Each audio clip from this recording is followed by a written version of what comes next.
حضرات علماء کرام اور اس منتخب مجلس میں تشریف لانے والے باذوق اور شوقین نوجوانان ملت، آج کے اس پروگرام میں ابتدا سے لے کر اب تک جن محترم اہل علم نے مختلف موضوعات پر نہایت ہی بصیرت اندوز خطابات کیے ہوں گے، افسوس کہ میں اس سے استفادہ نہیں کر سکا اپنی عدم حاضری کی بنا پر، اس کا مجھے احساس ہے، لیکن ساتھ میں یہ سمجھتا ہوں کہ مختلف قرآن کے موضوعات پر جو مفید گفتگو ہوئی ہوگی وہ انشاءاللہ تمام سننے والے بھائیوں کے لیے بہت ہی کارآمد اور نشان راہ ہوگی۔ ابھی جو گفتگو ہو رہی تھی اس میں بھی اور اس میں انہوں نے حوالے بھی دیے قرآن کریم کے حقوق بیان کرنے کے، یقیناً بیان کیے گئے ہوں گے، تب ظاہر ہے مجھے کوشش یہ کرنی ہے کہ جو باتیں ہوئی ہوں گی ان کا اعادہ نہ ہونے پائے۔ اس لیے میں کوشش کرتا ہوں کہ جو چیزیں بیان ہوئی ہوں گی ان کے متعلق گمان قائم کر کے کہ شاید یہ چیزیں بیان ہو چکی ہیں، اس لیے ان کو چھوڑ کر کے اس سے ہٹ کر کے دوسری چیزیں اللہ کرے کہ وہ چیزیں ذہن میں آئیں جو کہنے والے کے لیے بھی اور سننے والوں کے لیے، بھائیوں کے لیے بھی مفید ہوں۔ حضرات، اگر یہ سوال کیا جائے کہ آج کے زمانے کا انسانوں کا سب سے بڑا مسئلہ کیا ہے ایک، اور آج کے زمانے کے مسلمانوں کا سب سے بڑا مسئلہ کیا ہے، تو جواب آج کے زمانے کے تمام انسانوں کا سب سے بڑا مسئلہ پہلے بھی تھا اور آج بھی یہی ہے کہ ان کو راہ حق مل جائے۔ ترقیات سب سے بڑا مسئلہ نہیں ہے، سائنسی سہولیات سب سے بڑا مسئلہ نہیں ہے، اقتصادیات سب سے بڑا مسئلہ نہیں ہے، یہ مسائل ہیں، لیکن سب سے بڑا مسئلہ جو انسانوں کا ہے وہ یہ کہ ان کو راہ حق ہے یا نہیں۔ اگر کسی جگہ انسانوں کے پاس زندگی کی تمام سہولیات، تمام فیسلٹیز، تمام آسانیاں، لگژری زندگی حاصل ہے لیکن ان کو راہ حق حاصل نہیں ہے، تو قرآن کے بیان کے مطابق وہ لوگ بدترین مخلوق ہیں۔ ان الذین کفروا من اہل الکتاب والمشرکین فی نار جہنم خالدین فیہا اولئک هم شر البریہ، تو شر بریہ ہے، یعنی کائنات کے بدترین مخلوق وہ ہیں جن کے پاس اگرچہ دنیا کی تمام چیزیں ہوں مگر راہ حق ان کے پاس نہیں ہے، تو بدترین مخلوق ہیں۔ کیوں؟ اس وجہ سے کہ اللہ کی زمین پر رہ کر، اللہ کی پیدا کی ہوئی چیزیں استعمال کر کے، اللہ دیا ہوا جسم استعمال کر کے پھر اللہ کو چھوڑ کر کے زندگی گزارنا بدترین جرم ہے۔ بلکہ قرآن ان کو کہتا ہے انہم الا کالانعام بل ہم اضل، وہ گمراہ ہیں، جانوروں سے بدتر ہیں۔ تو دنیا کے تمام انسانوں کا سب سے بڑا مسئلہ یہ ہے کہ ان کو راہ حق مل جائے، اور یہ مسئلہ اس وقت اور مشکل ہو جاتا ہے کہ جب لوگ سمجھتے ہیں کہ ہم جس راستے پر ہیں وہ حق ہے۔ بت پرستی کرنے والا سمجھتا ہے کہ میں حق پر ہوں، دو خداؤں کا، تین خداؤں کا ماننے والا سمجھتا ہے میں ہی حق پر ہوں، پتھروں کو خدا ماننے والا سمجھتا ہے میں ہی حق پر ہوں، تو نتا حق پر ہے کون؟ اور اسی بیچ میں ایک مومن ہے، وہ یہ سمجھتا ہے، اس کو سمجھنا چاہیے کہ میں حق پر ہوں، تو حق کا فیصلہ کس طرح سے ہوگا، وہ کون سی کسوٹی ہے جس کے نتیجے میں فیصلہ ہوگا کہ حق یہ ہے اور باقی تمام جو حق کے نام پر جس کے ساتھ جڑے ہوئے ہیں وہ حق نہیں ہے، فیصلہ کس چیز سے ہوگا؟ تو جواب قرآن کریم ہے۔ کیسے قرآن کریم جواب ہے؟ دنیا کی کسی بھی قوم کے پاس کتاب ہدایت اپنی اصل حالت میں موجود ہی نہیں ہے، تو ان کے پاس حق کیسے ہو سکتا ہے؟ نہ تورات اپنی اصل حالت میں دنیا میں ہے، نہ انجیل اپنی اصل حالت میں دنیا میں ہے، بلکہ ان کے پاس تو تورات و انجیل نام کی کتاب ہی اب نہیں ہے۔ ان کے ہاں تو کتاب مقدس ہے، یا بائبل ہے، یا اولڈ ٹیسٹمنٹ اور نیو ٹیسٹامنٹ، یا کہ عہد نام قدیم۔ تو جس قوم کے پاس نام بھی نہیں ہے، باقی نہیں بچا، تو اس کتاب سے ہدایت کیسے لی جا سکتی ہے؟ اور یہی حال دنیا کی باقی قوموں کا ہے۔ اب ہم دیکھیں گے کہ اس دنیا میں محفوظ ترین کتاب کون سی ہے، تو جواب صرف ایک، وہ ہے قرآن کریم، باقی کوئی کتاب محفوظ نہیں۔ تو دنیا کے تمام انسانوں کے لیے راہ حق صرف وہ ہوگی کہ جو اپنے اصل حالت میں محفوظ ہے، جو اوریجنل ہے، جس میں ملاوٹ نہیں، جس میں تحریف نہیں ہوئی، جس میں تبدیلی نہیں ہوئی، جیسی وہ اتری ویسی آج تک موجود ہے اور صرف قرآن ہے۔ تو دنیا کے انسانوں کے لیے قرآن کا اعلان ہے کہ دنیا کے انسانوں، باقی تمام تمہارے راستے باطل ہیں، راستہ ایک ہی حق ہے، وہ ہے قرآن۔ قرآن کا پہلا اعلان اقوام عالم کے لیے ہے، اقوام عالم کے لیے، ہدی للناس، اور اہل ایمان کے لیے۔ رمضان کے متعلق جب قرآن کی آیت نازل ہوئی تھی، اس میں اللہ نے یہ نہیں فرمایا تھا کہ یہ ہدی للمتقین، شہر رمضان الذی انزل فیہ القرآن ہدی للناس، حالانکہ رمضان جو ہے وہ مسلمانوں کے لیے ہے، تو وہاں تو بظاہر لفظ آنا چاہیے تھا شہر رمضان الذی انزل فیہ القرآن ہدی للمؤمنین، جیسا کہ قرآن کی پہلی آیت میں ہدی للمتقین ہے، لیکن یہاں کہا ہدی للناس۔ تو پہلا مسئلہ دنیا کے انسانوں کے لیے رائے حق کیا ہے؟ تو جواب ہے قرآن کا اعلان ہے کہ رائے حق صرف ایک ہے، وہ ہے قرآن۔ باقی تمام مذاہب، باقی تمام راستے، باقی تمام، چاہے وہ اللہ کی طرف سے بھیجی ہوئی کتابیں تھیں یا چاہے دنیا کے انسانوں کا خود کے تیار کردہ مذاہب تھے، تمام کے تمام باطل ہیں۔ وَمَن يَبْتَغِ غَيْرَ الْإِسْلَامِ دِينًا فَلَن يُقْبَلَ مِنْهُ۔ قرآن کا پیغام نمبر ایک اقوام عالم کے نام۔ دوسرا سب سے بڑا مسئلہ جو مسلمانوں کے اندر اس وقت ہے وہ کیا ہے؟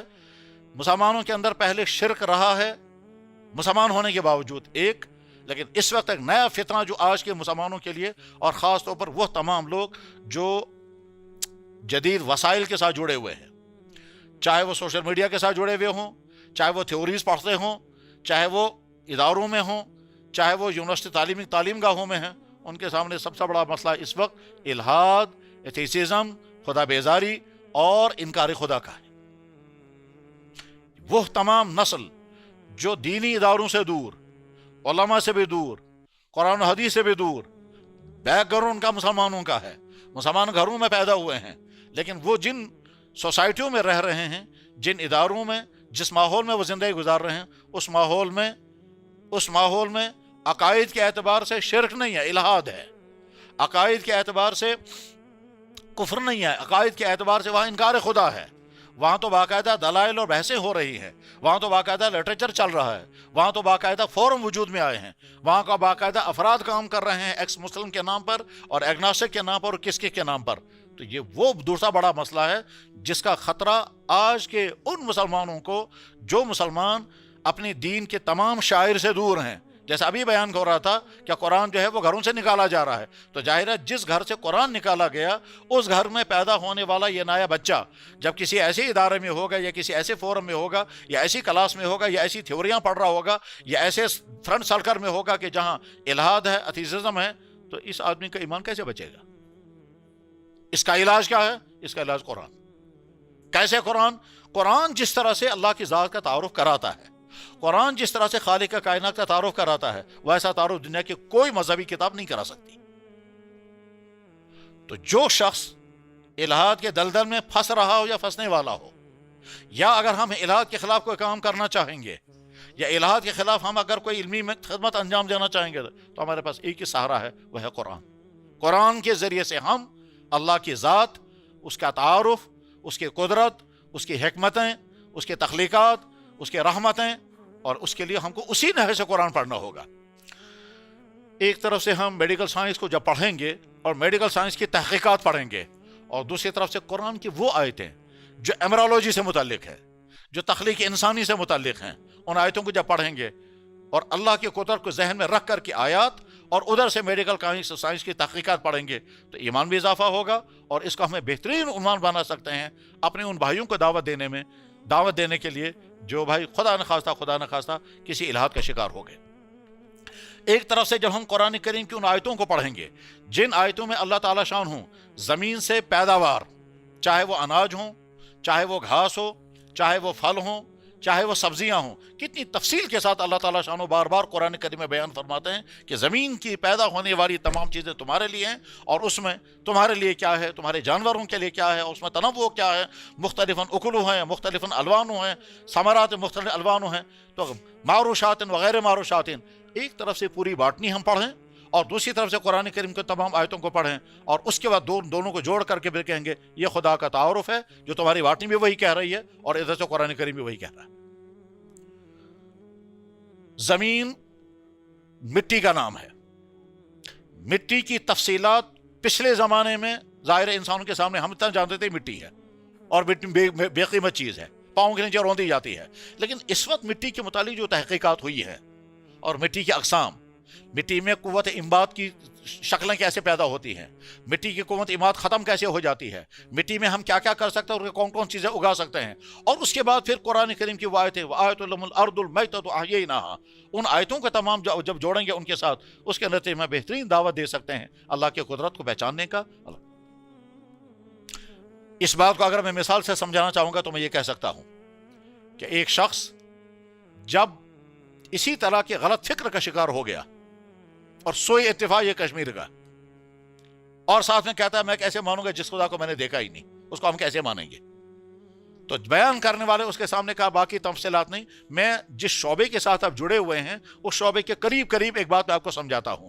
ٹھیک ہے، انہوں نے کہا سمجھائیے. اب انہوں نے بتایا قرآن کریم میں اللہ تعالیٰ شانہ نے شہد کی مکھی کے متعلق صرف ایک آیت نازل کی ہے، وَأَوْحَىٰ رَبُّكَ إِلَى النَّحْلِ، تیرے رب نے شہد کی مکھی پر وحی کی. وحی لفظ وحی استعمال ہوا ہے. اس کے معنی یہ ہیں کہ شہد کی مکھی کو کچھ ایسی چیزیں سکھائی گئی ہیں کہ جو انسان بس میں نہیں ان کو سکھانا، اور نہ دنیا میں کوئی اور سورس ہے جو شہد کی مکھی کو وہ ساری چیزیں سکھائی جائیں. لفظ وحی کے ذریعے سے قرآن نے اس کو تعبیر کیا ہے. اب اس کی تفصیلات آپ پڑھیں. اب انہوں نے چونکہ معلومات ان کے پاس تھی، انہیں بتایا کہ دیکھیے شہد کی مکھی کا سارا نظام کتاب وسیع ہے. آج کی سائنس کو سامنے رکھ کر اگر کو پڑھا جائے تو شہد کی مکھی کا حکومت کا نظام، اور آپ کو تعجب ہوگا کہ شہد کی مکھی کا کوئین جب مر جاتا ہے تو ان کے ہاں 3 دن کا سوز منایا جاتا ہے. میرے جاننے والے ایک صاحب نے تجربہ کیا، کہنے لگے جناب میں نے چوری کی، شہد کی مکھی کا کوئین میں نے چورا لیا، کوئین میں نے چورا لیا اور باقی شہد کی مکھی ساری وہیں تھی، اور وہ تقریباً 10 کلومیٹر دور چلا گیا. 10 کلومیٹر دور چلا گیا، 3 دن تک شہد کی مکھیاں اندر ہی رہیں اور وہ باہر نہیں نکلی اس غم میں کہ ہمارا کوئین غائب ہو گیا ہے.